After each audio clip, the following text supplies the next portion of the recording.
I don't want to ever have to call my husband and go, could you get me up off the toilet? People who are excited about aging live 7.5 years longer than people who aren't. Let's get stronger in life. I'm not able to feel as powerful or strong as I want to feel. We have trouble now building muscle from resistance training and from protein. It's like so hard to gain a lot of muscle. Just because you've got muscle doesn't mean that it's actually strong and powerful. And what's going to support us to have that strength and have that power? I think that's the single most important supplement for women. JJ Virgin, triple board certified nutrition expert and fitness hall of famer. She's a tour de force in wellness who's transformed millions of lives through 4 best-selling books. As one of the most respected leaders in health, could she help you crack the code on not just aging gracefully, but powerfully? Okay, so we've all heard the term aging gracefully. Fine for some people, not really something I'm interested in, and I don't think you're interested in it either for me. Strength is like a power word right now. And you and I have talked about aging powerfully. What does that mean and why is it so important to you? You know, as I started to play around with this whole idea of well, can I say the F word you on can say your anything, show? of course it's like you can. Aging gracefully. And as I said it, women were like, yeah. You know, I realized it was way more than what I first thought about when I thought about aging powerfully. And so the big thing that happens as we age, as we know, is we start to lose muscle, we start to slow down. And I thought, oh my gosh, an exercise physiologist finally gets her due. I can finally start talking about exercise. We're starting to pay attention. But I realized that this is so much bigger than putting on some muscle. And here's what happened. As I started to talk about, hey, we need to put on muscle, we're aging, we need to stay strong as we age, maybe take some creatine, women are like, but I don't want to get big. And I thought, you know what? First, I'm like, oh, you're not going to get big. Women lift muscle. It's metabolic Spanx. It holds everything in tighter. And then I thought, but wait a minute. Why don't we want to get big, show up, be strong, be powerful? I think for our whole lives, Marie, we've been shrinking and playing small and trying to be good girls, right? Yeah. And I started going through the books on Amazon, and this just kind of blew my mind because I'm looking at the women's books, and it's tiny and full. It's slimmer, smaller, fitter. And the guys are like, get big, bigger, stronger. Get swole. Yeah. Yeah. Like, what is this? So I think we really need to start to think about, you know, what happens when we really do step into our power? Yeah. Right? So this metaphor for, okay, let's do some push-ups and pull-ups, and yes, we can, has become, let's get stronger in life. Yes. Let's show up more powerfully in life. Yeah.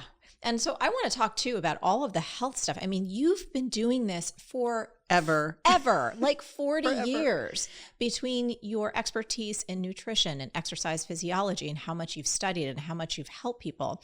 You know, so many of the women in our audience, and this isn't obviously necessarily gender specific, but we do have a large audience of women. You know, when you start to hit your mid 30s and then your late 30s, things just start changing. And so I think once you start to hit your 40s, then you're like, oh, stuff is different. And then 50s and 60s. So I want to just lean towards that kind of age group because I feel like that's a big portion of our audience. And, you know, why are things shifting in our 40s? What happens to us physically that starts to shift where we have to start putting this attention on strength and power? Right, because you'll hear, oh, your metabolism doesn't really change until 60 plus. I don't know if you've heard those statistics. No. They say, oh, your metabolism doesn't really slow down till about 60. But it's not your metabolism that's wreaking havoc during that time. It's your hormones. And, you know, as your estrogen's the big one that goes for the wild ride. And when your estrogen dips, that's going to make it hard for you to build muscle and burn fat. It's also like your natural antidepressant. So all sorts of stuff starts to go sideways with that. You look at what happens as we start 30 plus. We start this downhill slide with muscle mass. Now, I think this is way worse in women than it is in men, because if you're a woman who's always tried to control her weight, and how do we try to control our weight? Think back, because you and I have been in the, you know, fitness industry for a long time. Absolutely. And, you know, back when I was in grad school, they said, if you want to lose weight, you should not lift weights. You lift weights after you lose the weight. That was the prevailing idea. And that if you wanted to lose weight, you needed to do lots and lots and lots of cardio, which we now know is not the answer for this at all. But you think of women who for years and years and years have controlled their weight, or tried to, because it's a really challenging thing to do this way, by caloric restriction not eating very much protein, and doing loads of cardio. So now you've got a higher body fat percentage, right? And now you're going into your 30s, 40s, 50s, when in your perfect world, we would have in our teens and 20s and 30s been trying to put on as much muscle as humanly possible, which, by the way, would never have made us look like the Hulk. Right. Right. It's like so hard to gain a lot of muscle. Oh my gosh. It's like the hardest thing ever. And I feel like we've been sold this false bill of goods. Right. That, and I've certainly fell victim to it in, I think, the times when I was doing a lot of Pilates or a lot of kind of muscle fatigue exercises. And those are great. They have their place. But it was like, oh, don't go over 3 to 5 pounds. And it's like, oh my gosh, that's a paperweight. Like, seriously. And you think about it and they'll go, no, you're going to do these like 100 reps with the 3-pound pink weight. Right. So that you build a long, lean muscle. Right. Muscle's muscle. Yeah. There's no such thing as long muscles. They're muscle. That's it. Right. Right. So that has made us really crazy too, is all of these things now set us up that now we're in our 40s and 50s. In our 20s, we could build muscle with, hormones. We didn't have to have our nutrition nailed. We didn't have to hit it specifically perfect with our resistance training. Your margin for error goes out the window. Like 30s, you're kind of going, oh, I can't go out all night and get up in the morning and totally be cool for work. Doesn't work anymore. 40s, it's really out. I remember at 40, I was doing a downward facing dog with some clients. And I was wearing bike shorts and I'm looking at my legs going, whose legs? What happened? what is that skin hanging off? I've had that experience. Most of us gosh. Yeah. We're like, oh, I get capris. They're my friend. Totally. And just because I can hear, having a show for as long as like, oh, you should be, yes, we're both grateful that our bodies work. Oh, and I'm so glad I can do a down dog. 100%. However. And we got to be real. For most of us, when you look in the mirror or when you start noticing things changing, it's different. So we need to be real about that too. So please keep going. But here's the cool thing. And this is what's so exciting about all of this. Yeah. It's all figure outable, my friend. There you go. It's all fixable, and it's fixable at any age. When I was doing my doctoral work at USC, it was exercise physiology, gerontology, and nutrition. And we had people in their 80s and 90s in there. And I'm like, I would kill to look like this woman.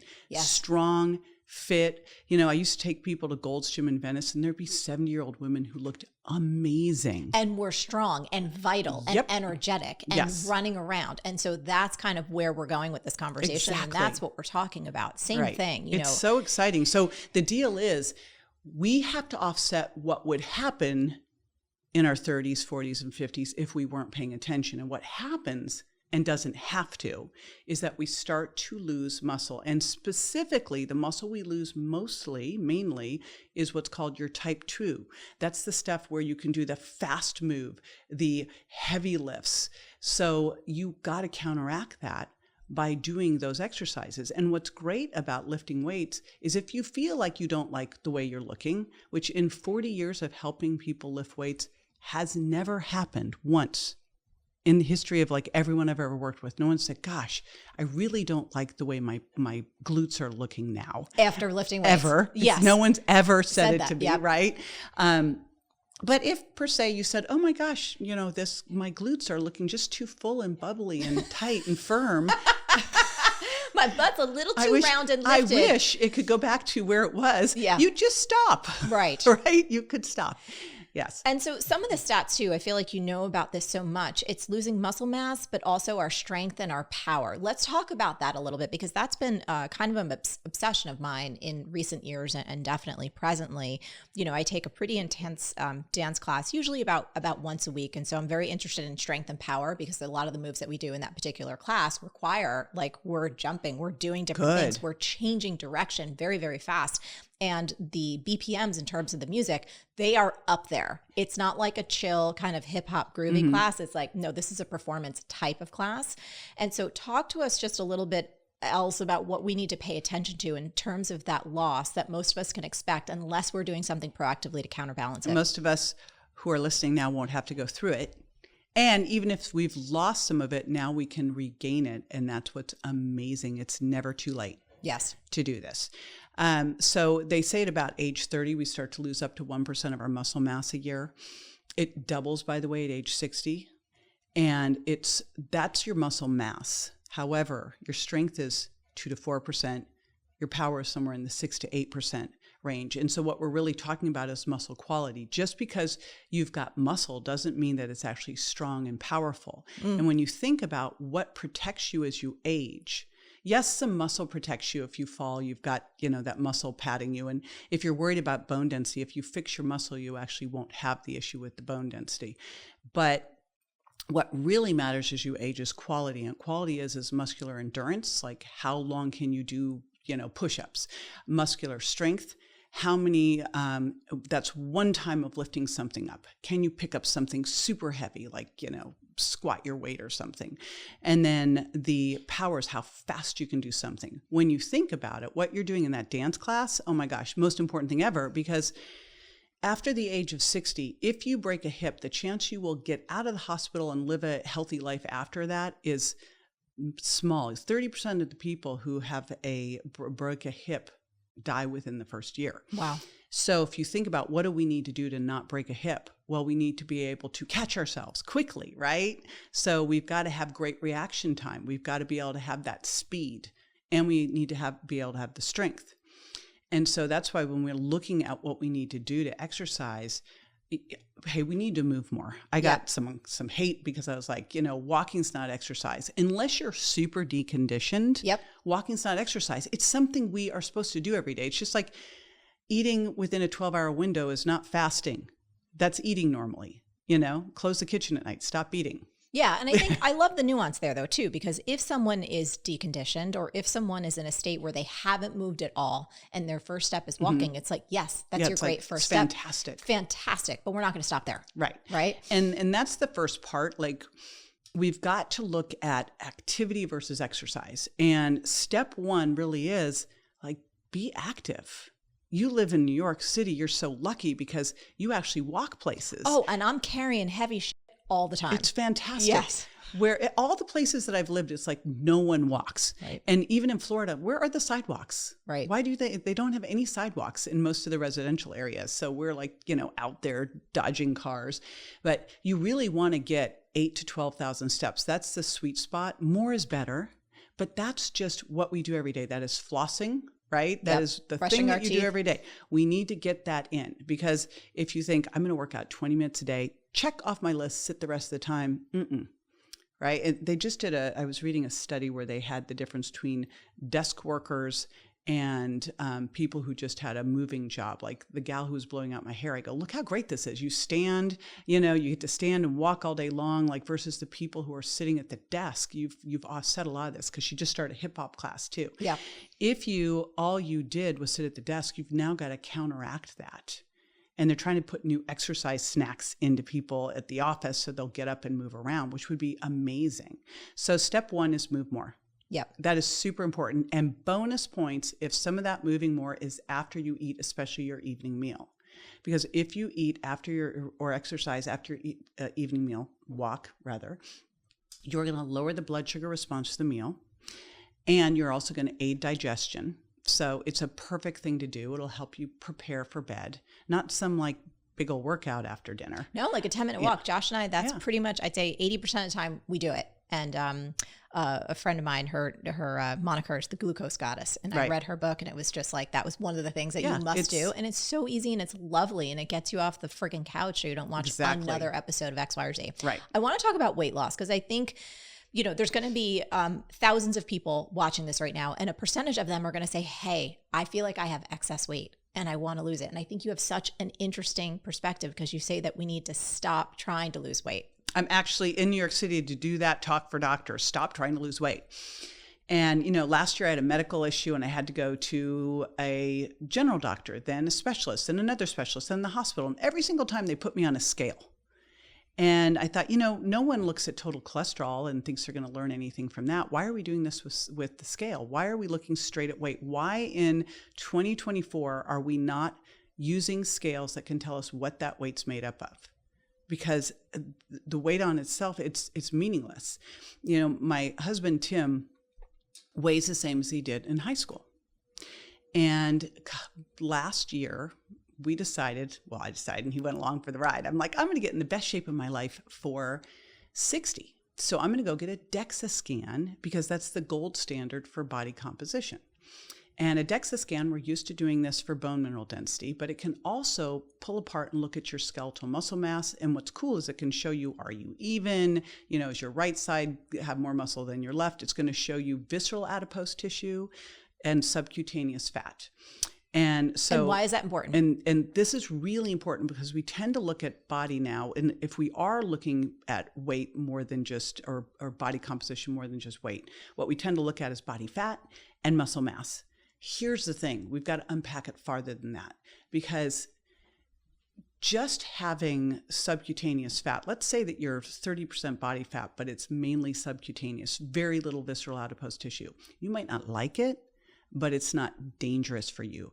Visceral adipose tissue is that tissue that surrounds your abdomen that is pro-inflammatory and highly dangerous. And so they say you should have, whatever your total body fat is, you should have 10% or less of visceral adipose tissue. And honestly, you want as close to zero, if not zero.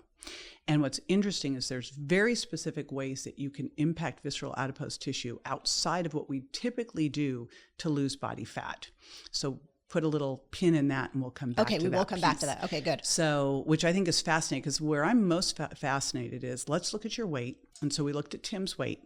Tim weighed the same as in high school, except he was now 25% body fat. Now, a man has somewhere in the neighborhood of, 3 to 5% essential fat they need to have to survive. Women have somewhere in the neighborhood of 10 to 15%.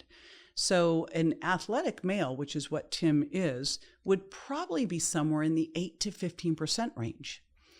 And his DEXA was 25%. Scary. And DEXAs don't lie. Right. And thankfully it was the DEXA saying it, not me. Yeah. I was kind of like, whoa, And so he went immediately, and it took him less than a year to go from 25% body fat to 10% body fat. But more importantly, his weight only changed 3 pounds. He dropped 27 pounds of fat and put on 24 pounds of muscle. Wow. And we did DEXAs every 6 months to be able to watch this. And we also have a little bioimpedance scale at home. What's that called? So a bioimpedance scale is what you'll use at home. Okay. These things are great because you can get them as cheap as $20. They aren't accurate like a DEXA, but what you're looking for is a relative change, not absolute. So if you go get a DEXA, and you can get these now for like $100, you might even be able to get a doctor to write a prescription for them, right? They'll do it for bone mineral density, but you want to make sure you get all of that information. Then you go home and you use a little scale, and Renfo's one that's $20. Oh, we have that one. Yeah, yes. So it's got a Bluetooth that goes to an app on your phone. So you don't even have to pay attention. All you do is get on it every day, so it feeds into the Bluetooth and you can watch the trend. Because could we all just not look at your weight day in, day out and go crazy? Because here's the thing. My weight will go up 2 pounds, down 2 pounds. Like, are you dehydrated? Are you overhydrated? Are you constipated? Your weight goes up and down. You want the trend over time. And with bioimpedance, what your body is doing, the scale is sending a little wave through your body and checking the impedance to it. And so it's doing that and telling you how much total body water you have, and then it's making a referral over to, okay, how much skeletal muscle mass and how much body fat do I have? You want to see a positive trend, like my body water is going up, my body fat is going down, and that's what you want to watch over time. And you watch it every week, like once a week, you take the trend, you don't watch it and make any kind of decisions day to day. It's kind of like the stock market. Like you can, if you watch the stock market day in and day out, you will drive yourself absolutely bonker pants. But if you hang out and just be patient and watch the trends, stick with that. That's exactly perfect analogy. And then that same company has a Bluetooth tape measure. It's the coolest thing. It's like $30. And it's a tape measure that doesn't allow you to cheat. It's a medical one, so that you put it on, it will read right into your phone again. And every week you do a waist and a hip. And this is how now you can monitor your waist measurement at home. You take your waist and you make it relative to your height, because that makes sense, right? You want to look at a waist to a hip and a waist to height ratio. And then you track that as well. Because if you are losing weight, but you are not losing your waist, you could be making yourself worse, not better, because weight itself, you can lose anywhere from 25 to 40% of your lean tissue as you're losing weight. And so your muscle mass. Right, your muscle mass. As you get closer to your goal weight, you tend to lose more muscle. Well, if you're losing muscle, that's not making you better. Right. That's the last thing you want to do. And in fact, you could be like Tim, who really didn't lose weight, 3 pounds in a year, 15% body fat. He did what's called recomping. But you wouldn't know. And whereas a guy will look in the mirror and have probably go, oh yeah, I see some changes. Us women will like rate ourselves based on the scale. Right. And it's ridiculous. Instead of going, wow, my pants fit better and I look entirely different and I can do 30 push-ups in a row now, which is the most important. I can do 6 pull-ups, whatever it is, right? And what if we started looking at, like, if we very first, before we got into all this craziness about our weight, we first solely focused on getting stronger. That's it. On building muscle. Yes. And then we started to put that in. We put in the walking. So now we're moving more and we're moving after our dinners. Then we start getting the resistance training in. And then once we get the resistance training dialed, we start putting high intensity interval training dialed in. And then we can start to look at, okay, and some simple dietary shifts, all of a sudden these things become very easy. Like Tim never struggled when he was going through this because it was really easy, the things that we had him do, just one by one, right? Yeah. Let's talk about, because I think a lot of people, and I've certainly been here before in my life where I feel like I'm eating so clean, or I think I'm eating so good, and then frustrated because I'm not necessarily getting the results that I think I should be seeing. And I think, oh, come on, who hasn't been there? Oh, yeah. So like we all have, me included. Yeah. So let's talk about just that too much health food is unhealthy. Yeah. And this notion of just not even understanding how much we're putting in our bodies, and just our unawareness in general of what is really going to fuel us and what's going to support us to have that strength and have that power. And it's where I think that we all do best by starting with a macro audit. And I will tell you. What's a macro audit? It is, I love this app called Chronometer. It is free and you can pay for an upgraded version. But what you do is you track your food for just a week. Now, I like people to do this for a month, and you use a food scale so you don't eyeball it, right? Eyeballing it gets you in trouble. So we tend to overestimate or underestimate what we eat by anywhere from 20 to 40%. That's a lot. Yeah, it's huge. In fact, I've looked at the research. I'm like, oh my gosh, but I will tell you that when I started tracking my food, I did. You totally do it. Yeah. And I always used to say too much healthy food is unhealthy, but I never got into, let's really look at how much you should have. I kind of went, all right, this is what I want you eating in terms of protein, and here's how much you should eat in terms of vegetables. I was like, people, they'll be fine. They'll be full and they'll stop eating. But we don't really do things like that. And it's really easy to add in like another couple like pours of the extra virgin olive oil or a handful of nuts, and it all adds up.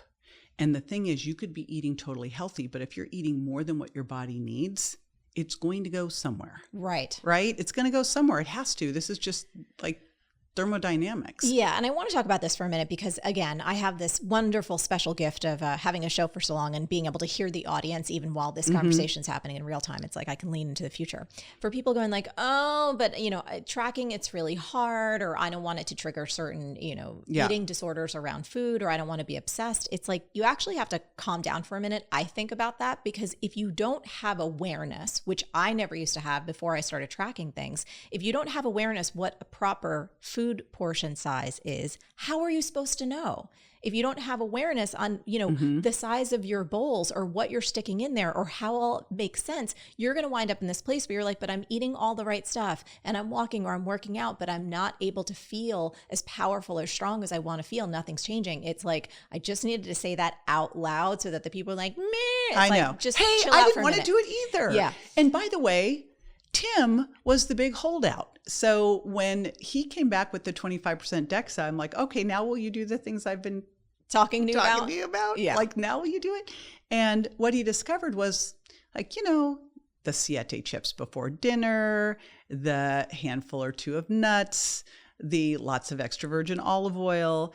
And what's interesting is I find we tend to undereat on protein and overeat on, fats and carbs. It's so easy to do. Who hasn't done it? Yeah. And part of it is, think about how dysregulated we get if we're going out to eat, where they serve smaller protein portions and bigger carb servings and then loads of fat on it. Right. And so we can't really figure out what's a normal serving size. That, in addition to, I think plate sizes are huge. And I mean, at least here in America, it's like sometimes you go out to a restaurant and the plates, they're enormous. I'm like, that is like 3 meals in one. Yeah. And if you're just having a good time, you're unconscious with your friends. It's like, I remember, growing up, it was like you finish your plate. You know what I mean? There's certain kind of conditioning that many of us have been brought up with. At least that was me. It's like, no, you finish the plate. So if someone sticks something in front of you that's huge, you just keep mowing through it unless you have awareness and consciousness. Right. And so the first thing, I mean, it's just like tracking your steps. Right. Right. And I'm glad you brought this up because I want to bring it back to the scale too, because I know there's a lot of emotion around the scale too. Yeah. That's why I like that you could use a Renpho and don't even look if you don't want to look. Yeah. Like, don't look. And realize that we're looking at the scale. We're using it like a blood pressure cuff. We are not looking at the weight. We're looking at what the weight's made up of. And we're looking at, wow, is this changing? And guess what? If you're doing this correctly, it changes slowly. That's important. It changes. Maybe you can put 1 to 2 pounds of muscle on a month.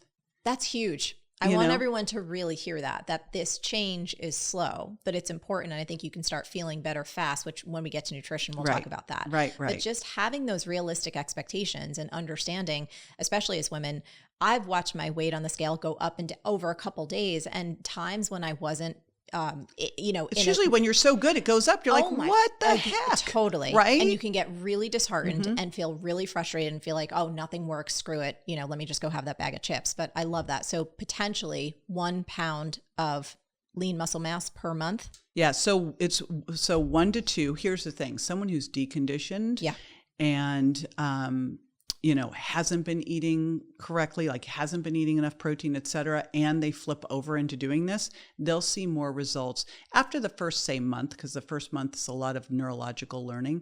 They'll probably see bigger results. As you get closer to your optimal, it gets harder and harder, right, to put on another pound of muscle. So someone starting out, they could easily put on 1 to 2 pounds of muscle a month, and they could drop 4 to 8 pounds of fat. It really depends on how much fat you have to lose. But if you try to do it too quickly, you're going to have a big challenge with losing muscle mass. And that's the last thing we want to do. Yeah. I love this concept that Peter Attia talks about, the centenarian decathlon. Yeah. You've heard this one? Absolutely. It's so good. It's like, think about what you want to do in your 80s, 90s, 100. And what do you need to do now to be able to do that then?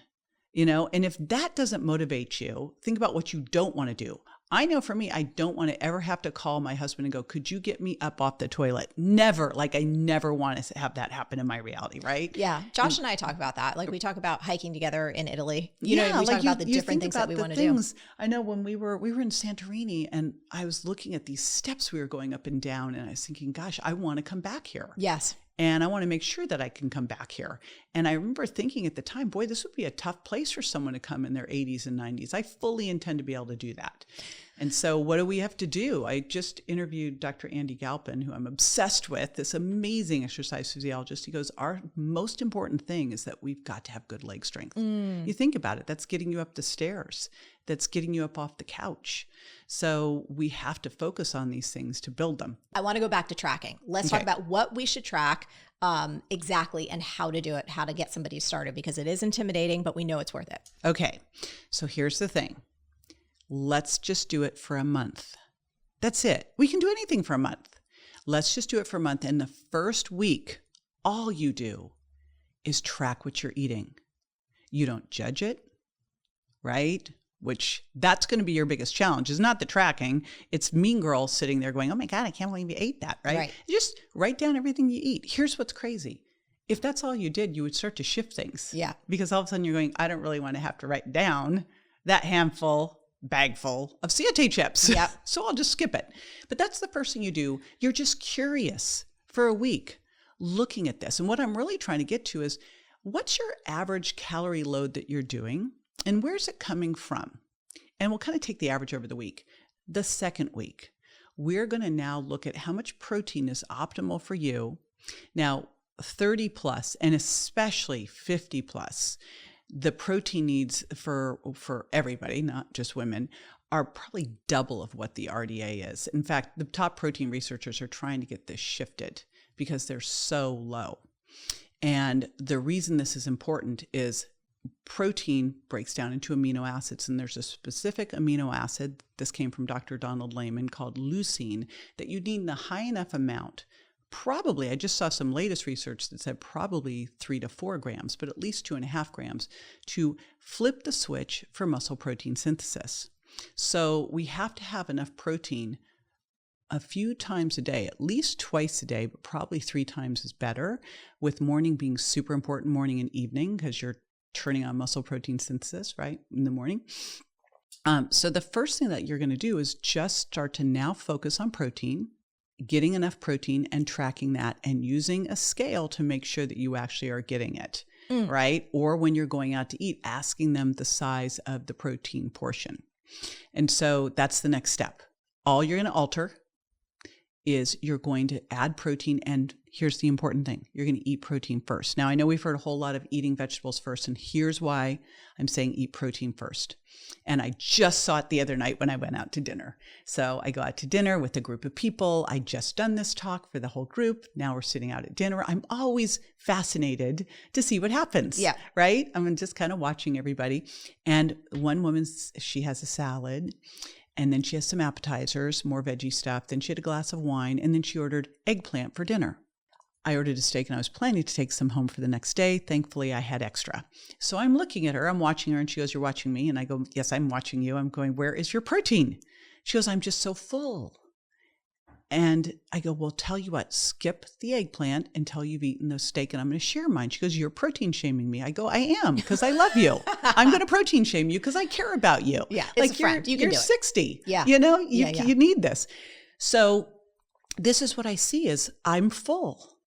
We're not eating enough. So if you eat protein first, there's a couple cool things that happen. Number one, protein's the most satiating of the macronutrients.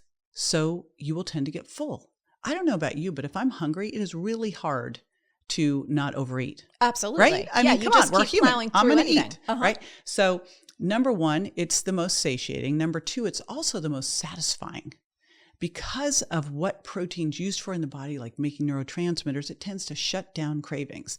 Also, there's this concept called the protein leverage hypothesis. That's really not a hypothesis anymore. It's been proven now in locusts and then rodents and monkeys and humans, is that we will eat and eat and eat to get enough amino acids. So if you're eating a high carb, high fat meal, you'll tend to overeat in an effort for your body to get enough amino acids.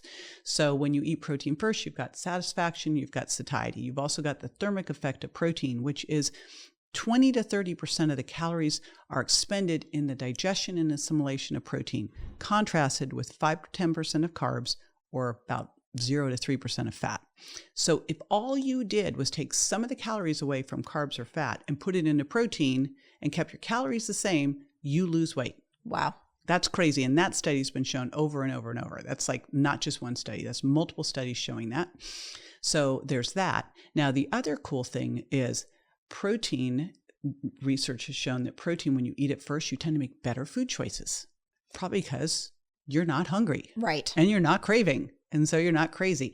And then the other important thing with protein is when you think about how our body detoxifies, like if someone is listening and wants to lose body fat, one of the things that isn't talked about is the fact that we store toxins in our fat. And when you go to start burning fat, guess what you release? Toxins. Yes. You better be able to get them out. So we have 3 phases of detox. The first thing is that we free them up. Right? And we free them up with all the deep green leafies and colored plants and amino acids. But what really happens in phase 2 is those amino acids grab a hold of those toxins and neutralize them. So that phase 3, you can poop them, pee them, sweat them out, right? You need fiber for that one. So if you don't have adequate amino acids, you've got a problem there. Wow. Right? So there's that piece too. So that's why I tell people to eat protein first. I just want to make sure we get it in. Yeah. Right? And I just don't want you filling up. And one of the challenges, people will go to a restaurant and they'll go, "Well, I'm just going to have a salad. I'll have that first." And they have a salad, but it's about 10 calories of romaine lettuce or arugula, and it's about 400 calories of fat and carbs. In terms of the dressing? Like you look at what they did. Like I always say, you had the raspberry vinaigrette, you had the dried fruit, then you had the fried bread. You really just turned your lettuce into the salad into a sundae, right?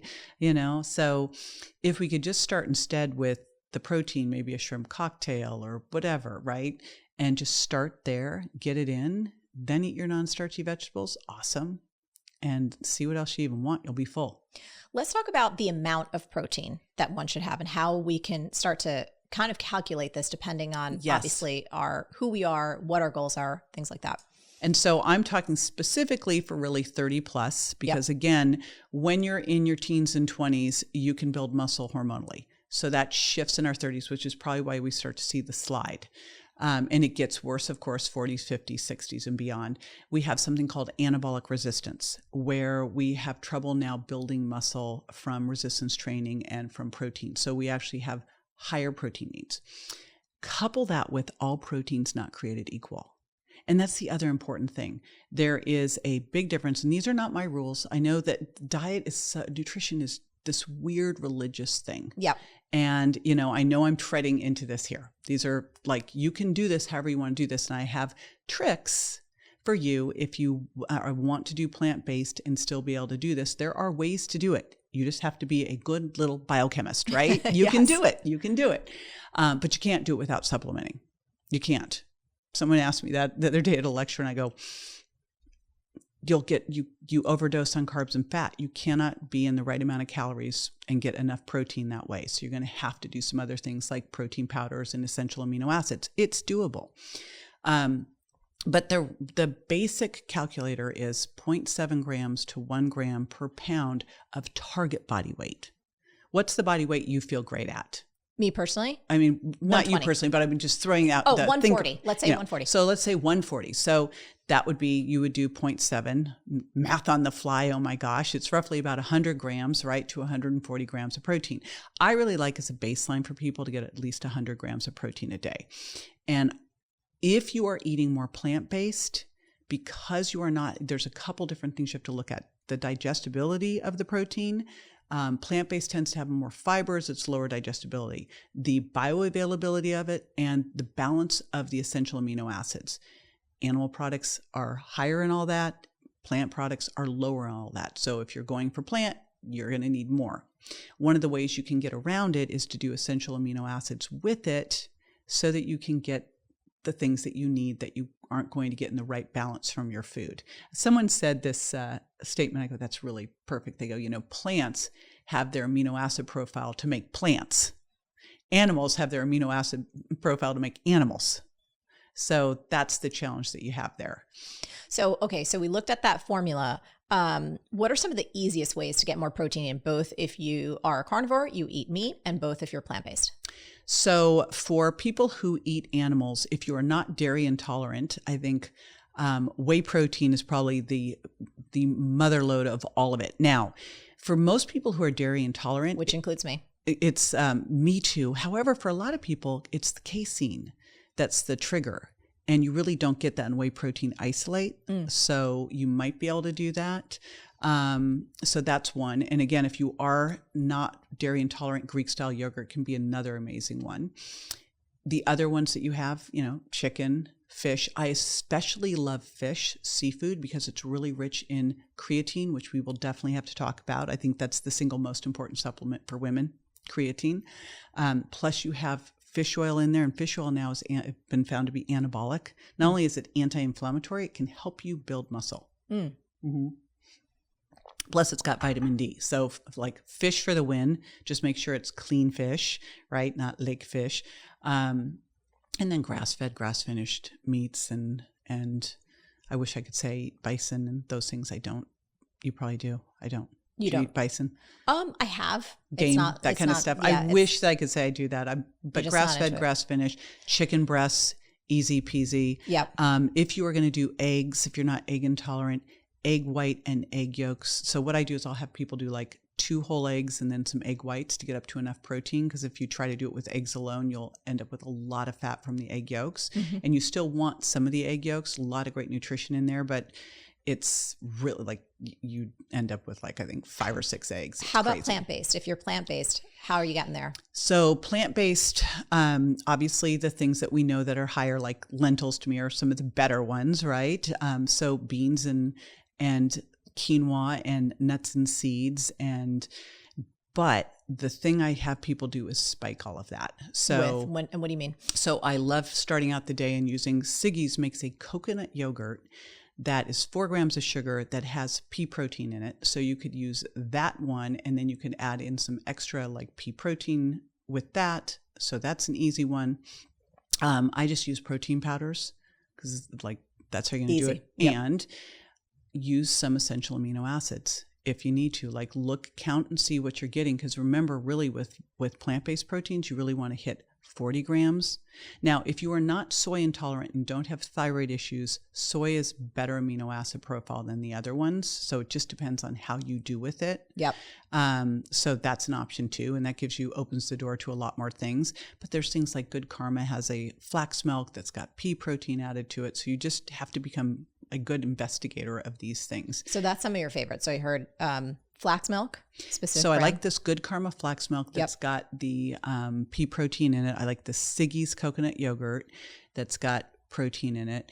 And then protein shakes. There's 2 different protein shakes out there that are ready to drink that actually are decent. One is called Only What You Need, OWN, and one is called Koya. Koia. So, and they're actually at airports. Wow. I know. That's new. So those work great. Like for traveling, there's some great grass-fed beef sticks and turkey sticks. So those look great. Those are great too. Get the ones that are keto that have no sugar added. I have to tell you about a sugar too. Remind me to tell you about allulose and creatine, because these are like the coolest things or blow your mind. Allulose and creatine. Allulose and creatine. So step 2 is protein. Like all you do next is start tracking that protein and watch what starts to happen. Because if you kept your calories the same, that first week, what we're really trying to find out is how many calories do you normally eat to maintain your weight? You can go do a BMR test, find out what your basal metabolic rate is, and then you can look at, okay, what's my thermic effect of food and my activity level during the day, and use an equation to try to figure it out. But the best way to know how many calories you need each day is just to do the macro audit and take the average over the week. Because if you do want to go into any kind of body recomping, you will need to rotate in some caloric restriction.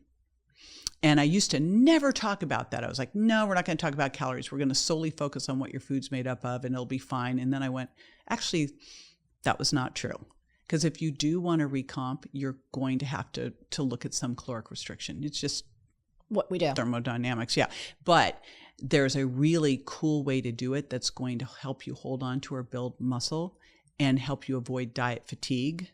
And it's called using diet breaks. This comes from Dr. Bill Campbell. It's actually what I'm building into the next book, because he went through the research with me. I'm like, oh, that's fantastic. It's basically 5 days of caloric restriction, 2 days of normal, what you normally need for calories, and then do it again. So like weekends, you can eat normal. It's not a license to overeat. It's eat what you normally need on the weekends, and then do caloric restriction during the week. It also helps with that caloric variability to help you not have the metabolic adaptation that we see happen with like the Biggest Losers. Right, where they're not flexible. You're not metabolically flexible. This is what really happened with them is their calorie needs. So as we lose weight, we have to move less of our body around. Therefore, our daily energy needs go down. That's just, physics, that's going to happen. But what happened with the Biggest Losers is their calories dropped 500 calories lower than what it should have been. So imagine you go through a whole program and your basal metabolic rate is 500 calories lower than it should be. Forever. Like you are screwed, So we want to avoid that at all costs. And I think caloric variability helps there. Eating the way that I'm talking about, yes, helps with some metabolic flexibility as well, which means that you can burn carbs when you need to, burn fats when you need to. You can go 4 to 6 hours without going crazy. Yep. You can be able to do those things. And a lot of that has to do with eating what I call the trifecta, making sure that you've got protein, because that's the satiety, but fiber and fat with that is like the, perfect formula for getting rid of your hunger. And then I have a trick too. Tell us. I'm so excited about this part. So there's really cool research that's coming out about GLP-1 agonists and how they help with neuroregeneration, cardiovascular health, all sorts of different things. And it's a wild thing because there's a lot of fighting on the internet, like, GLP-1 shaming and all this stuff. And what the hell is GLP-1? GLP-1 is semaglutide, Ozempic, Mounjaro, like all of these different... all of these weight loss drugs. These weight loss drugs. Well, these weight loss drugs were around for a long time as diabetes drugs. What's interesting now is that they're starting to be researched for all these other effects. I put my son on it for the neurocognitive because I met a really cool researcher and he started telling me about all the neuroregenerative stuff. And I'm like, oh, wow. Then I got turned on to another company. It turns out that allulose, which is a rare sugar, actually, so there's a couple things that raise GLP-1. GLP-1 is something that is made in our gut, right? And probably because our guts are so messed up, we don't make it like we used to, or we should. We may never have made it because our diets have been so messed up, right? Why we need to eat protein and fiber, right? We need the fiber for our gut microbiome. So GLP-1 is raised, and one of the big things it does is helps with satiety and helps with insulin sensitivity. When you talked about being metabolically flexible, that's all about having good insulin sensitivity, which the fastest way to create that is build muscle and get good sleep, right? But it makes a huge difference because if you're insulin resistant, where your insulin's higher than it should be all the time, you will see fasting blood sugar go up, which is a lagging indicator. By the time you have higher fasting blood sugar, you've been insulin resistant for a while. But the big thing that happens with insulin resistance is it basically makes it almost impossible for you to burn off fat.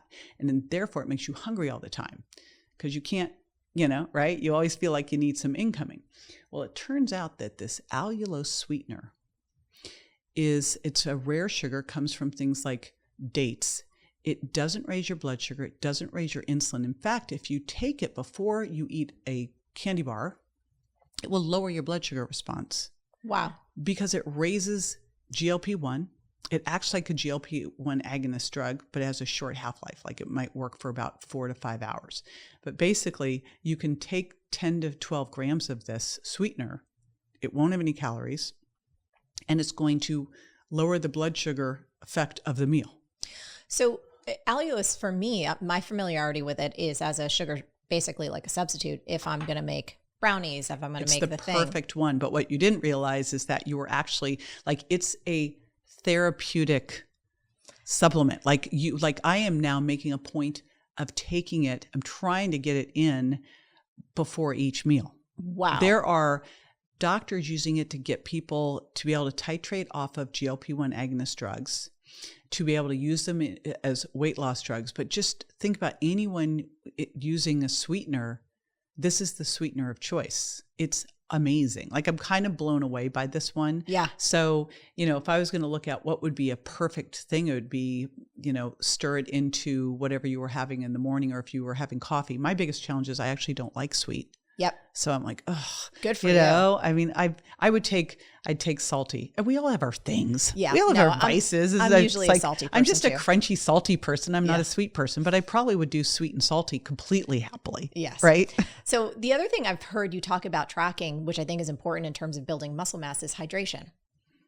Talk to me about how much water should we be having? Are most people underhydrated, and how important is it for us to just get those hydration levels up? Cool. And then let's go to the next phase of tracking too. Don't let me forget. And I'm going to tell you, the hydration research is wild.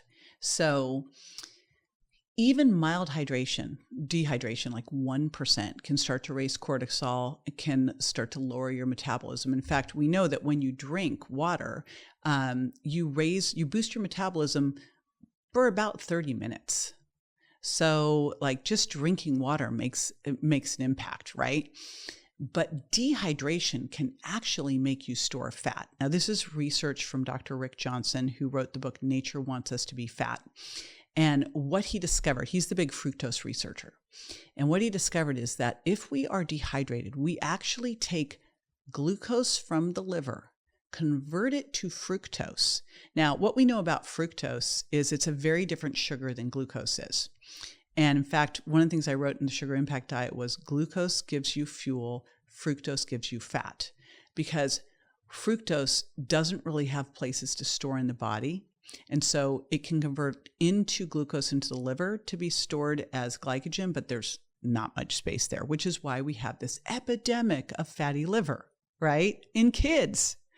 And, apple juice is like one of the worst culprits. Super high fructose, more high fructose than a cola. Wow. Yes. So what he discovered was mild dehydration actually causes your liver to turn glucose into fructose and store it as fat. Why would we do that? I was like, why is this happening? Camels. So camels, yes. So think about camels storing fat in their hump, because when you burn fat, you liberate water. Same thing. So super duper important to make sure that you're staying well hydrated. And basically the rule there is half your body weight in ounces plus a half an ounce to an ounce for every minute of exercise. Err on the I drank too much side. Yes. Use some electrolytes, and like I'll do electrolytes when I go to the gym in the morning with my essential amino acids just to make sure I have my bases covered. So use some electrolytes. I think Brooke Shields, wasn't she the one that passed out? She drank so much water with no electrolytes. So do some replenishing there, like 1 or 2 of your glasses have some electrolytes in there. It's going to help you out. And then check your pee. Check your pee. If your pee is really yellow, guess what? You're dehydrated. Either you just took some B vitamins or you're dehydrated, right? So, clear urine.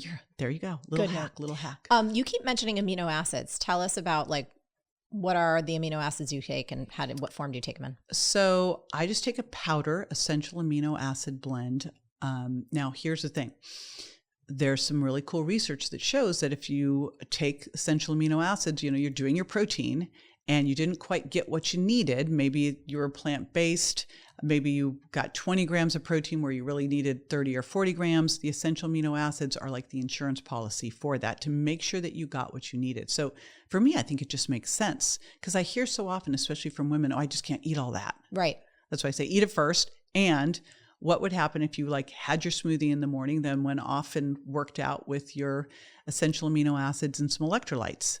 Covered. Yeah. And in your smoothie, you put some creatine in there. Why? Tell us about it. Oh my gosh. So creatine, I had no idea. I cannot believe that I've been in this industry for so long and I had no idea about this, that creatine, when you look at it as a supplement, it's more important for women than men.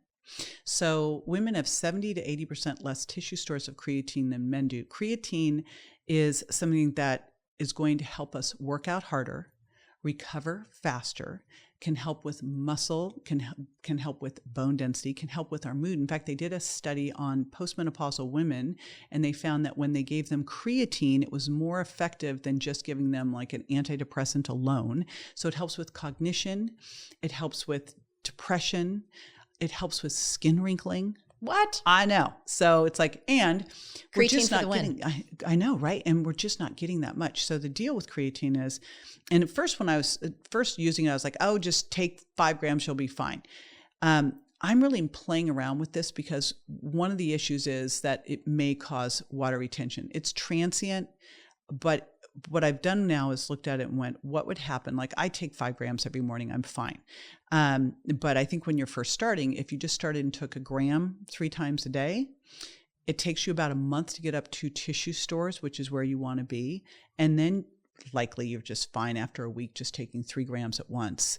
And then the first couple weeks, take it before your workout. Once your tissue stores are there, you're probably fine. Whenever you take it, it doesn't really matter. I always say with any of these things, it's just when's the best time to work out? Yeah. When you'll work out. Yes. When's the best time to take this? When you'll take it. But it's an easy one to throw into the morning smoothie. And I still, I think the easiest thing to do for breakfast is what I call a loaded smoothie.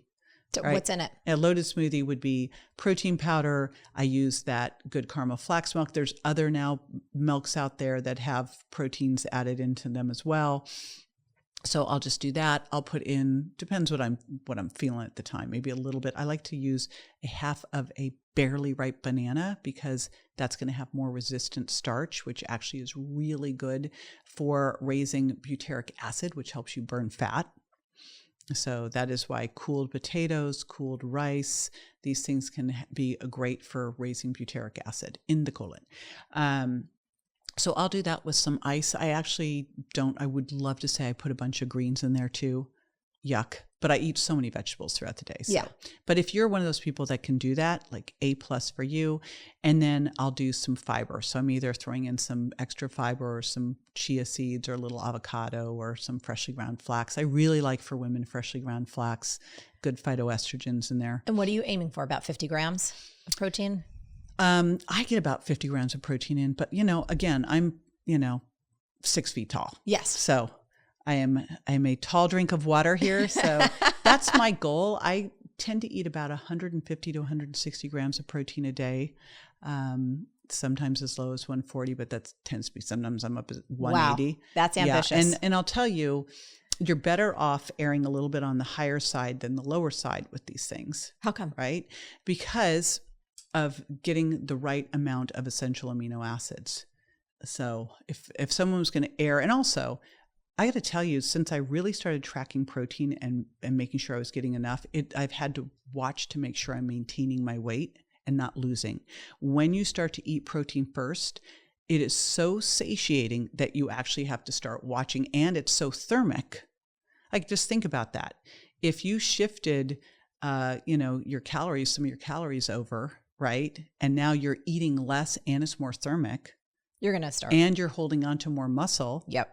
Like, look what happens. Oh, and the other cool thing with allulose I didn't even mention is it acts like an exercise mimetic as well.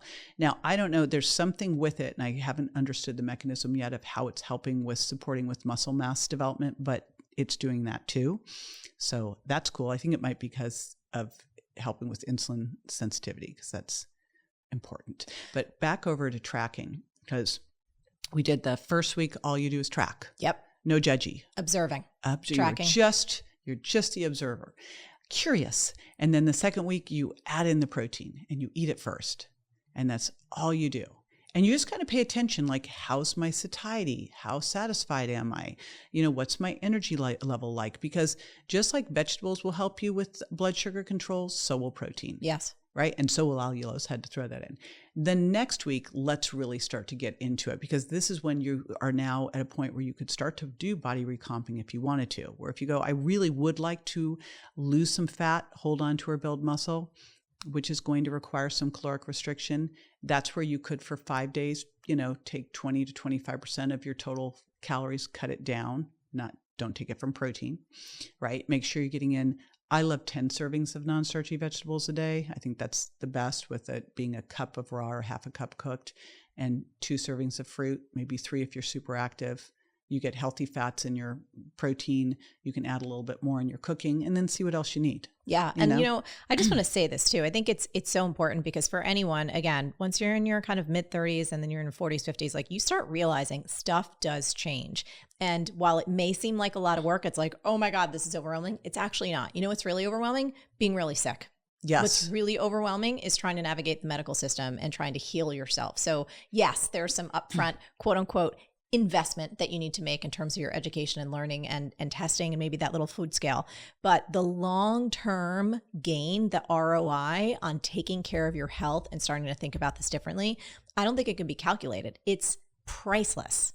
The ability to set yourself up, God willing, so that we're around and healthy and strong in our 70s and 80s and 90s and whatnot. It's like, we have to prepare for this now. So I know we've talked about a bunch of different things. We talked about protein first, which I really like and I'm really excited about. And even as I was preparing for our convo, we're such good friends, and I was like, okay, it influenced me. But when I was eating today, I was like, oh, I had more protein before I got here.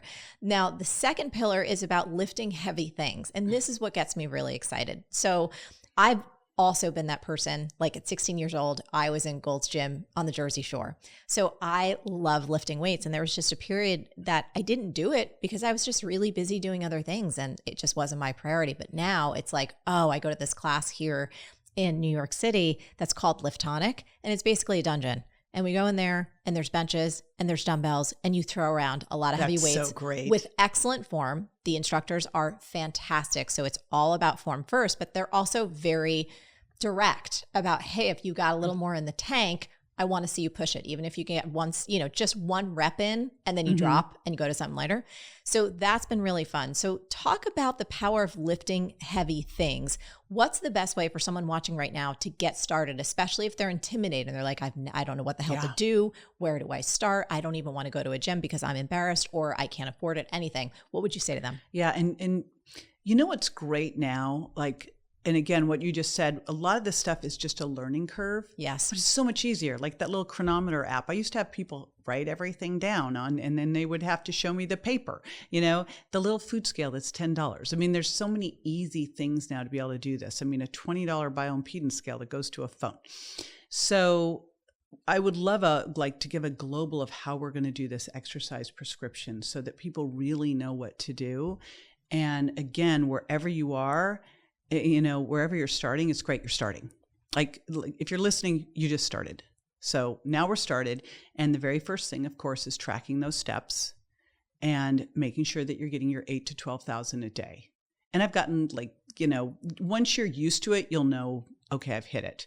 But this is such an important one. So that's step one. And again, if you haven't been moving at all and you're doing that, great. Because once you do that for a month or two, get it under your belt. However, this is not a sprint. So that's step one. Step two, now for years, I've been taking people to the gym. Like way back when, I used to take people over to Gold's Gym in Venice, the mecca of bodybuilding, on field trips. And they would be like, oh my gosh, right? And most of the people that I worked with never wanted to go to a gym. And they really didn't want to lift heavy weights. And right now, depending on what you're doing, lifting your body weight may just be enough. And that's totally cool. So I did a YouTube video on how to start a resistance training program we can link to. Oh, great. We'll link to that in the show simple. Notes. Yep. And if you have any joint issues, my big advice is to see if you can work with a physical therapist or a personal trainer for at least a session or two, just because when you're doing this, form is everything. You never push heavier if your form isn't good. Form's always the thing that stops you. Right? So it's called technical failure. It's your form. Now, when you look at this, when you're training, you are training to get better at life. You are not training to be better at training in the gym. So what you'll see if you see me at the gym is you are not going to see me doing little silly exercises, right? Like you'll never see me on the inner and outer thigh machines. Okay, ever, because that's the first thing that came to my mind, literally. Right? I was know, the inner outer thigh machines. machines. JJ doing it. Nope, no. Never ever. Or doing maybe once a month, I'll throw in a bicep curl. I just never do them. I do it just because I like how strong I feel, and then I think about Arnold, and I do my Arnold presses, and just because it's a fun time. But guys, so what you want to do are compound movements. First of all, they cost more metabolically. You're going to burn more calories. They're also are going to resemble how you normally are in life. Like in life, we're not bolted to the floor, right? We're moving around. We're picking things up. We're pushing things overhead. We're catching ourselves. So that's what you want to mimic in the gym. People are concerned about getting injured in the gym. You work out in the gym so you don't get injured, right? That's where you should be the safest, and then you shouldn't get injured in life. So I like to divide the body into 4 and focus on 3. And I'll tell you why. First is upper body pushing. And those are things like a push-up or an overhead press. You mentioned an Arnold press. I love overhead presses because they load your spine. Yeah. So in terms of things that you can do for great bone density, because again, if you have great muscles, likely you'll have great bone density. Standing up and pushing weights over your head loads your spine. It's great for that. Plus, it also helps you throw things into the overhead compartment. Yes. And or play volleyball, exactly. Or push some stuff around with your friends. And that's why we'll talk medicine balls next. But so that's upper body pushing. Now, what's cool about upper body pushing, things like dips are also upper body pushing, is it's your chest, it's your shoulders, but it's your triceps too. And everyone says, I want better arms. I'm like, good, do some push-ups, do some dips, right? Yes. And then for upper body pulling, things that works your lats and your biceps and your shoulders, pull-ups for the win.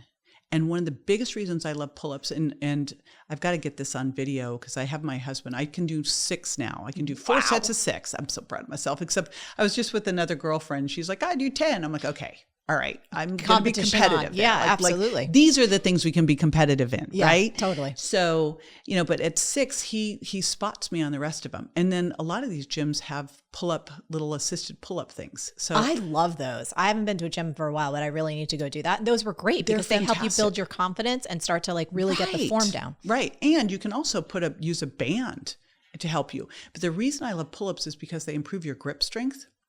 And what we know with grip strength is the people who have the lowest grip strength actually have the highest rate of all-cause mortality. Wow. It is clear. They did 2 million people they looked at. So this isn't a little thing. And you don't train grip strength by squeezing tennis balls. You train grip strength by doing life, right? So that would be pull-ups, lat pull-downs. I love bent over rows. Yes. Because we bend over and pick up things in life, right? So I love bent over rows. Then there's hip and thigh hinging.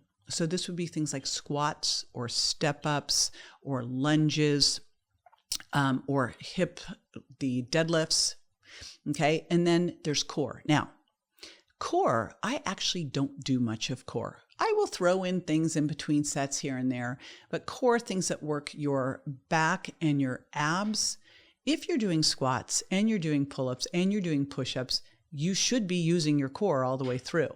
So if you're doing things correctly, I mean, you can still do some crunches and stuff in between if you want. But the reality is your core should be engaged in everything you're doing. And so you really actually don't need to do that much with it. Now, if you haven't been doing anything, so you're at home, you could do squats over a chair. If you've got any knee issues that you need to work on, you could put a big ball against the wall and you could do an assisted squat against the wall and walk your feet out a little bit and take the pressure off your knees. You can do a little plie. You can do step-ups on a step. You can do a push-up against a wall. You can do a dip with bent knees off of a chair. You can use some water bottles to overhead presses or some bands. So it's really easy, all the different things that you can do at home, right? So home with some dumbbells and a TRX trainer, which I think is one of the greatest things ever, and some bands. You could literally set up a gym at home for anywhere between $100 and $500, depending on if you want to get really fancy or not, right? So there's lots of options out there. What I have people do to start with is literally pick 2 exercises from each of those 3 categories, do 2 sets the first week do it at least 2 times a week, ideally 3, give yourself 48 hours rest in between. Monitor how you feel. If you're sore at a joint site, you shouldn't be. Give it a little more time. If you're sore to the touch, if it's really sore, give it a little more time. You should be a little sore, but you shouldn't be like, holy smokes, right? Right. So every other day, when you first do it, you do it to about 50% of what you think you can do. Basically, that first week, I like you to do what I call warm-up sets. So, maybe it's push-ups against a table or a wall, 2 sets of 10. Now, what's interesting with building strength and building muscle and building power, they're actually different things. When you're first starting, you're going to build muscular strength and endurance, so don't worry about all of it. Just do somewhere in the 8 to 15 rep range. We know that you could go anywhere from 6 reps to 30 reps, so you can do a broad range. But if you're really working on more of the strength side, it's actually doing something more in the 1 to 6 reps. Is doing super heavy. So for most people starting out, 2 sets, 8 to 15 reps, easy. Do that for a week. Do it 2 to 3 times that week, right? The next week, do a warm-up set like you did. Now add in 2 sets with a little weight and do about 60% of what you think you could do, right? So if you think you could do 10 reps at 20 pounds, then do 15 reps, right? And do that for a week and see how you feel. The next week, take the weight up, right? And take it up about 10%. And you just start slowly creeping up with it. And then once you've done that and got that under your belt for like 8 weeks, then you can go to 3 different exercises with 3 hard sets, right? And love it. But it's so doable. And the thing is, you can do this at home if you want. Now, I think gyms are intimidating because there's weird machines in there. And I can't tell you how many times I see people sit on a machine backwards and I'm like, should I say something? What do I say here? I think if you're going to go into a gym and you haven't done anything in a gym, a lot of times when you join a gym, they give you free training sessions anyway. Like, have a trainer show you how to do things and to set it so that you know how the machine would work best for you, because a lot of them need to be adjusted. Yeah. And I learned early on that no one asked my opinion, so do not go give people advice at the gym. I got yelled at, and the person was right, but it kills me to see people doing things wrong at the gym. Well, especially if they can injure themselves. I know. And I'm like, do I tell them? But, but you don't want to get yelled at. I do not want to get yelled at again. Yeah, it's like, they didn't ask me, so I better just stay over here. I think the most important thing for everyone listening too, if you are intimidated by the gym, it is worthy, whether it's a free session that's included with your gym membership or you pay for something, you can even pay for it virtually, record that thing. Anytime I'm having someone give me instruction on something, I don't know what the hell I'm doing. Like, I do this at my beauty appointments sometimes. They're like, here's a new toy. And I'm like, I don't know how to use this. Like, what the hell am I supposed to do? And I always videotape it. So videotape the instructions, have it on your phone. Most of us carry our phones with us everywhere. But I love that. And form really it's everything. And you're going to feel so good. Like, I cannot believe, I think it was maybe, I don't know, 6 months or a year ago or something, I was saying to Josh, like, God, I just don't feel as strong as I used to. He's like, you've been saying this forever. I'm like, no, it's for real. I don't feel that strong. And then after I've been doing this weight training for a while, I'm like, I actually feel really strong. Isn't it great? It's the best so feeling awesome. ever. Okay, so we've talked about protein first. We've talked a lot about nutrition, which is awesome. We've talked about strength. There's a third pillar in terms of the big global initiative for you, and that's sleep, which we haven't talked about that yet. Well, so when you really look at this, it's divided down, and there's actually an underlying thing here. The underlying piece of this is mindset. Yes. And our buddy, Dr. Mark Hyman, told me, he goes, he told me about this study that showed that people who are excited about aging live 7.5 years longer than people who aren't. Really? And that was the trigger for me that went, I'm going to get in the best shape of my life for 60. That was what did it for me. So it has to start there, where all of a sudden you, instead of going, oh, I'm over the hill, all the crazy weird stuff that's talked about as you age, I go, what if this is absolutely the best time of your life? Yeah. And so it has to start there. And then, of course, the nutrition's that first pillar. Yeah. The second pillar is the activity. And within that, we also HIIT training is the next thing. Once you've gotten your resistance training down, if you want to get that visceral adipose tissue going off, resistance training and HIIT training are great for that. And then the third one is recovery. So to make it easy for people, I go, eat protein first, lift heavy things, because these are the big rocks. Yeah. I'm always like, what is the thing that's going to make the biggest difference? And then sleep through the night. And first it was sleep like a baby, but I was like, they don't sleep. No. Like, mine didn't sleep. So sleep through the night, because I think there's this idea out there as we age, we don't need as much sleep. And that's absolutely not true. So one of the first ways you can start to improve insulin sensitivity and become more metabolically flexible and less hungry is to get a good night's sleep. So just like we're tracking our steps and we're tracking our food. And by the way, we're talking about all this, and the goal is not that tomorrow you go, okay, I'm doing it all. No, the goal is start with one thing, right? So that's important. That's actually really important. Otherwise, you're going to get overwhelmed and you won't do anything. And you will do nothing. Yep. So the first thing that you would do is start getting excited about the fact that you're about to be in the most powerful, amazing time of your life, that you are stepping into incredibleness, and that's all within your control. It's actually just a choice. So you're going to choose powerful. Then you can start with just the macro audit, right? And make sure you get a DEXA scan to see where you're at. And then you eat the protein first. You eat by the plate. And now we started to make sure we are moving and we're lifting heavy things. And now we're going to look at our sleep. And you can prioritize too. You might say, I'm going to start with the movement, or I'm going to start with the sleep. Doesn't matter. Yeah. Let's just pick one and do it. Pick one. Pick anything. Do the thing. Get that thing nailed. Go to the next thing. Yes. Right? There's no rules. People tell me all the time, they're like, okay, I saw your recipes, but can I have grass-fed beef burgers instead of the turkey burger? And you're like, and I'm like, yes. Could I use arugula instead of like the spinach?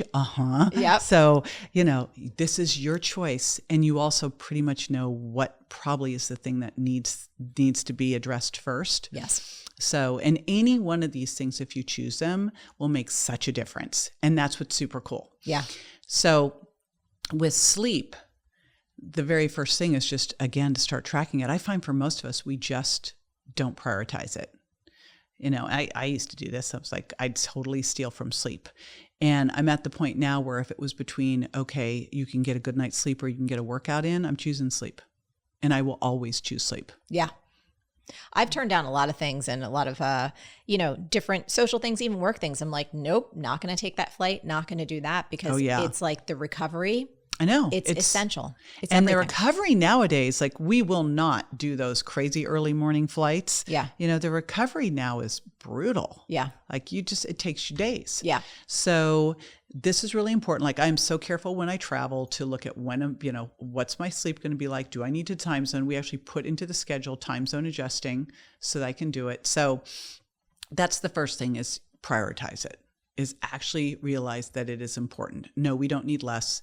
We probably need more. Especially if you're going to start training, and especially if you're upping on your fitness and you're paying attention to all these things. People don't understand how much tax there is on your brain and on your body once you start to really invest in your health. You actually need more sleep, not you less. do. You build muscle when you sleep. You do not build muscle at the gym. At the gym, you are doing some micro damage, right? It's a stressor to your body. You then need to recover.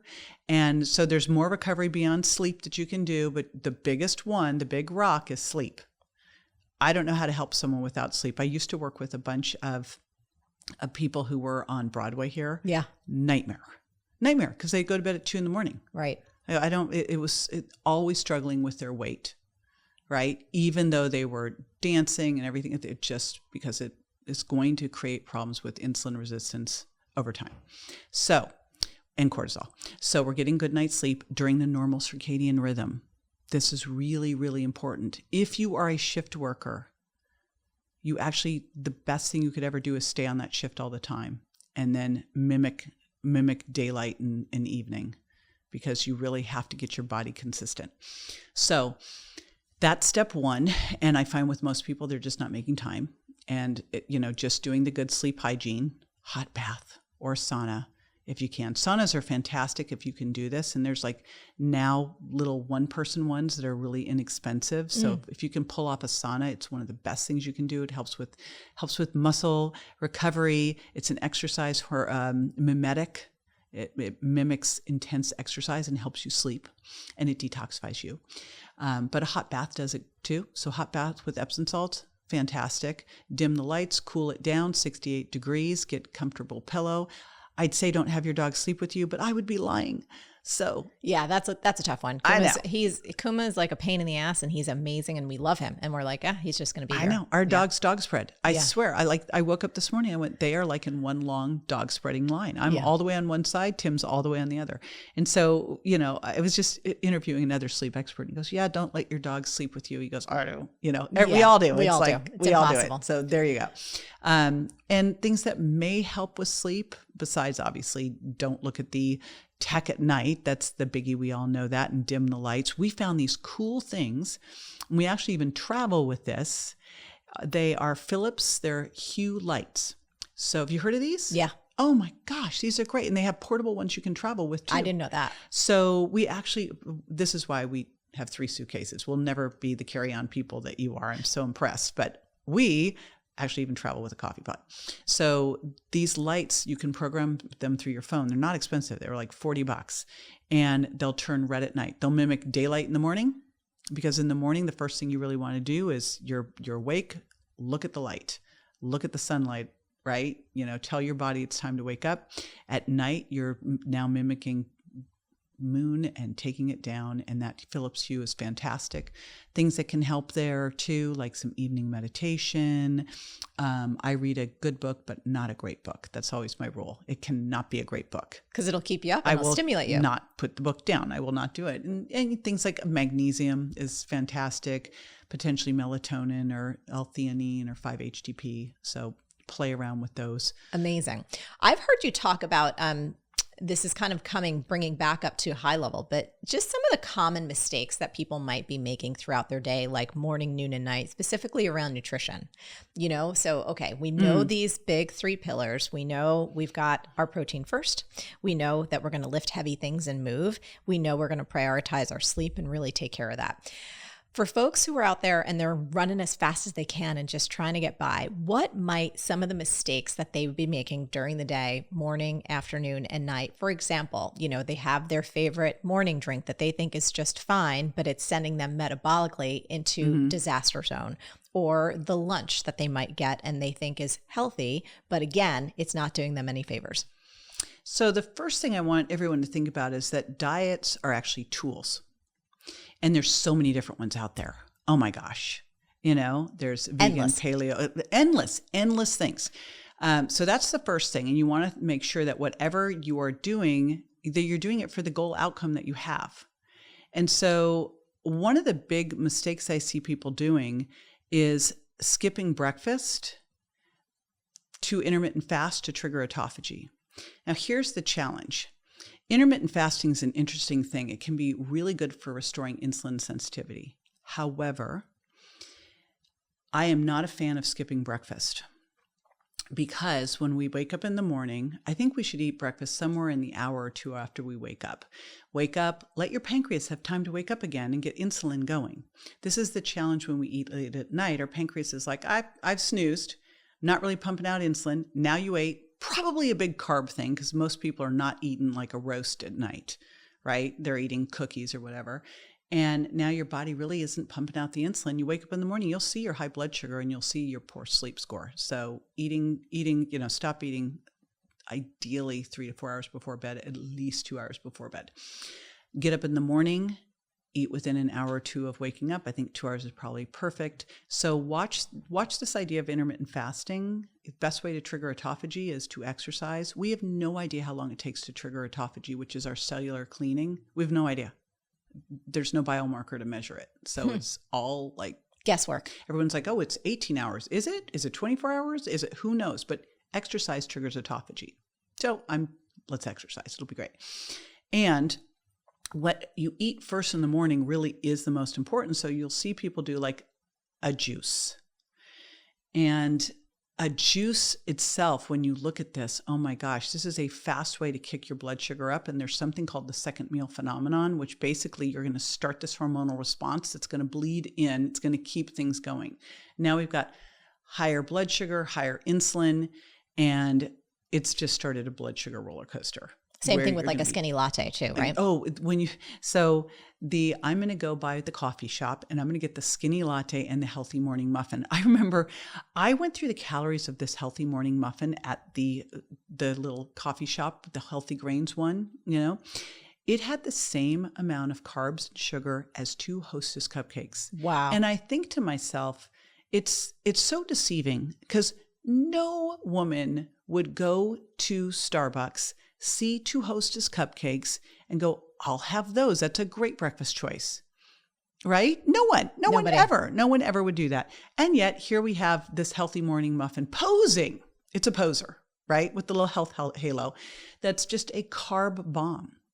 And so the last thing you want to do is miss that opportunity to turn on muscle protein synthesis in the morning. So in the morning, we want that protein, fat, and fiber trifecta is so good for blood sugar stability, right? And for satiety, like that's going to do it. When you look at it, you've got protein and fiber slow down stomach emptying, help you feel fuller longer. And, fat's going to trigger the release of some neuropeptides, tell your brain you're full. So it's just this nice, steady, slow release. You'll feel great. Then you aren't going to go blow it at lunch because, breakfast sets you up to fail, which is so bad because you had the little skinny latte, which was all sugar, by the way. That's all sugar. Look at what it is. And by the way, when you drink that is such fast acting sugar. So you had that and the muffin, and now you're really hungry. And so you have a salad for lunch because you're being good. Because I know the diet wrap better than anybody, and I've done it myself for years. So now I'm having the salad because I'm being good, right? But the salad that I'm having has the fried little croutons, that is fried dough, like fried bread, and has little dried fruit and glazed nuts, which are code word for sugar. And it has a raspberry vinaigrette. It's fat-free, but it's all sugar. Like, again, you just turned your salad into a sundae. Maybe it has 3 ounces of chicken, maybe if we're lucky. right? I mean, that's just the reality of it. This is important for everyone to hear, though, because I can't tell you the amount of times I've been to a restaurant and your eyes go to the salad side if you're trying to be good. And when you really start to understand what composes this meal, it's not healthy at all. No. I've heard you talk about this. Where do you get the little olive oil packets, just in case? I mean, most obviously restaurants, because all of us, if you're out and about, you're going to eat out. And I always try, because I spent so many years in food service. I spent so many years as a bartender and waiting tables. I try not to be the total pain in the ass person.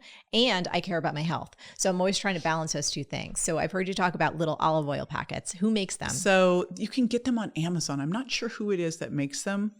But we can research that. You can just something you can throw in your bag. Yeah. Yeah. So here's what's important. I'm glad you brought that up, because where are the biggest challenges when you're eating out? It is in the dressings and sauces. Tell us why. And so first of all, there's code word on the menu, crispy, glazed, right? Those crispy Brussels sprouts, which taste amazing. You're like, why can't I ever make these at home? Because you don't deep fry your Brussels sprouts at home, most likely, right? And they deep fry them usually twice. So that's why they taste so good. And then they put like a balsamic glaze, sugar. Sugar. Yeah. So they just basically turned them into like a, it's like Brussels a fried sprout donut. candy. Yeah. Right. I mean, yeah, that's exactly what it is. Just like that orange chicken. Yes. That's chicken candy. Yeah. That is chicken candy. So whenever you see those code words like glazed and crispy, you always have to ask. But where you really if you just get things steamed, broiled, grilled, you're going to be in way better shape. And then you always ask on the dressings, because most of the time it's really hard. I just heard an interview with Drew where he was interviewing the guy who founded Sweet Greens, and he said they have changed their oils to be avocado and olive oil. Oh my gosh, what a Herculean task. And it's expensive. Yeah. So, I mean, I think because that is otherwise so they're all fillers. Tell us what's in them. So otherwise. what they normally do is and you'll hear them say it, and this is a code word. They say it's an olive oil blend. Olive oil blends are mainly like canola oil with a splash of olive oil. And so a lot of these oils, the challenges are that canola oil can be more oxidized. Some of these other seed oils are higher in omega-6s, which we need both omega-3s and omega-6s, but we need them in the right balance. If you look back to like historically how we would have eaten them, it was like 4-1, 6-3. Like, we had more 6, but just a little bit more. Now it's like 20-1 or higher. What does that mean to us? It means we're more pro-inflammatory. And what the literature is suggesting is that it could cause insulin resistance and visceral adipose tissue. It could cause some of these problems. The biggest places you're going to see these things in a lot of these ultra-processed foods. And you're still going to get a little bit of them. Some of the products I will have, like some of these milks and stuff, might have a little bit of them. But I watch my overall amounts, because it's really the, how much are you getting? The 90% of the time I'm doing something with avocado or extra virgin olive oil. And if I'm at a restaurant and they're salad dressing, I just get extra virgin olive oil and lemon juice on the side. If it's a blend, then you need your packet. That's right. Or order guacamole. Yeah. Like guacamole. So things I'll put on the side, I'll either put like some hummus on the side, and I'll use that as salad dressing. Yeah. Right? That's what I did today. Or some guacamole as salad dressing. So a tablespoon or two of that, you'll be in way better shape. So thanks for going through those, because those are some of the things, again, folks are so overwhelmed and they can feel so frustrated, and they're trying to do the right thing and they don't understand that what's happening underneath is sabotaging them. Yes. And, I think the best thing to do here with all of that is just to pick one area at a time to work on. Yeah. And don't try to change it all at once. Just if all you did in nutrition again was first just be aware. Or in the words of Dr. Joe, be aware, right? If you just were aware and you just started to track and went, oh, how interesting. And then you added the protein and you just focused on that and started to really learn what are the cleanest sources that feel good for me, whether it's plant-based or animal-based.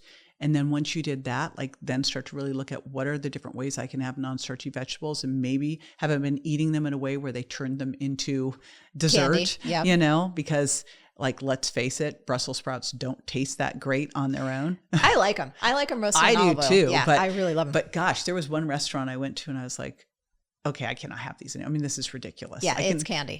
This is just candy. If I'm going to have them, I'm going to have them with like 8 people. Yeah. Because I'll be a little piggy with them. But, just pick one little bit at a time and improve, right? Because you'll look back over a year, it'll be ridiculous what's shifted. And again, the bigger ones are like you've been talking about, you start to lift weights. Yes. And start to notice that you're getting stronger. And then maybe start to add a couple power moves in, like your dance class does, where you have to incorporate some speed in there, like you're throwing a medicine ball back and forth, or you're doing a kettlebell swing.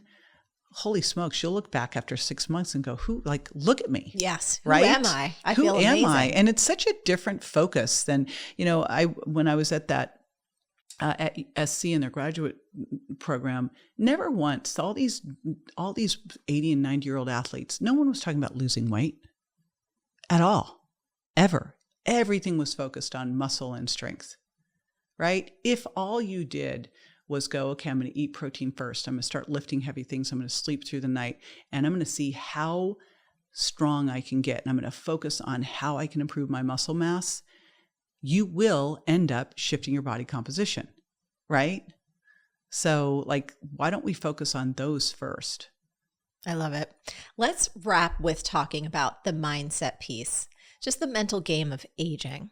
What has been your approach throughout the years? And I love, we talked about this and you're like, I'm going to get in this best shape of my life turning 60. And it felt really, really inspiring. So anything that you have to share for someone who might be feeling the effects of wow, I don't feel like I did a couple of decades ago. And the mental part is really the hardest. Yeah. I think we need to look for proof. Dolly Parton, cheerleader outfit, a couple months ago. Proof. What a badass. Yes. Right? So I've been looking at these women. Elon Musk's mother became a supermodel, I think at 70. Mary Morrissey, my mentor and close friend, built the biggest business of her life in her 60s when she had to start all over again. So I just start to look around and look at these women who've gone before who can be amazing role models, who are living their best lives, yes, who are happier now, more content now than they've ever been, and more vital now. I've traveled all over the world literally with Mary and watch her. I'm like, she doesn't get tired. She just keeps going. It's incredible.